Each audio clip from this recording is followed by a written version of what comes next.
Zdravo, veliki pozdrav. Ovo nedeljni pregled štampe započinjem s ovim tekstom koji je već zastareo.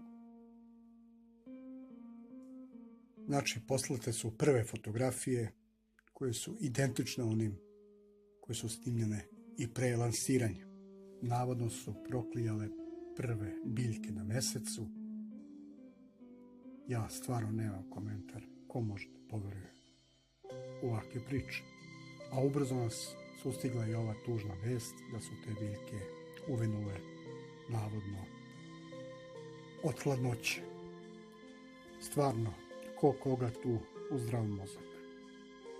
Verovatno da bi podržali ovu šarenu lažu kinesku, portal B92 je objavio ovaj tekst u kome se govori o nekim navodnim činjenicama o mesecu koje mi nismo znali. A pogledajte samo jednu od ovih gluposti. Neil Armstrong je zaista šetao po površini meseca. Ovo je klasično ispiranje mozga. A šta o šetnji na mesecu misle Rusi? Preko 75% Rusa misli da Amerikanci nikada nisu kročili na mesec, ali zato veruju da njihova zemlja uspješno lansira satelite u svemir. A verovatno su i ti Rusi poverovali u ovu priču da su navodno izgubili kontrolu nad nekim satelitom u orbiti Zemlje. A sad malo o ljudima koji uopšte ne veruju u ove priče. Oni planiraju da 2020. godine krenu krstarenje po ravnoj zemlji. U samom komentaru u ovom tekstu govori se kako je nemoguće da se tako nešto uradi, jer je nemoguća plovidba, jer navodno mora da se koriste čak 24 satelita da bi se tako nešto odradilo. A kakve su to mape i satelite koristili stari moreplovci? Želim vam, hrabri ljudi, dobro more i vratite se sa istinom kakva god bila. Čeka nas pomračenje meseca i to ne bilo kakvog, nego super krvavog vučijeg meseca.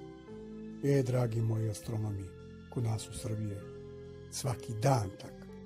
Ove vesti sam već objavio moj prethodni videoklip i ono što mislim o ovoj temi. Meni samo nije jasno kako su naučnici zbunjeni kad ja za ovu vest znam već 15-16 godina. Iran nije uspeo da lansira svoja 2 satelita, kao što sam i predvideo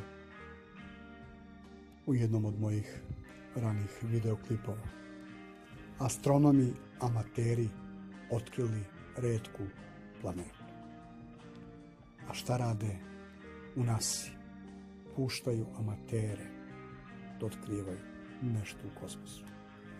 Kinezi šalju na Mars letelicu sljedeće godine. Ja mislim da sam isuviše star da gledam nove crtane filmove. Iako je Velika Britanija istupila iz Europske unije, oni će i dalje morati da plaćaju danak Europskoj svemirskoj agenciji.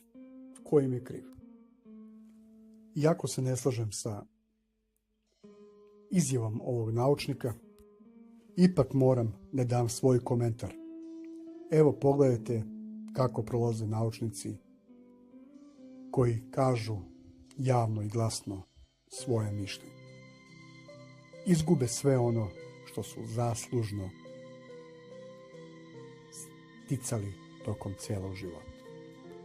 Toliko od mene za pregled štampe za proteklu nedelju. Želim vam sve najbolje. Prijatno.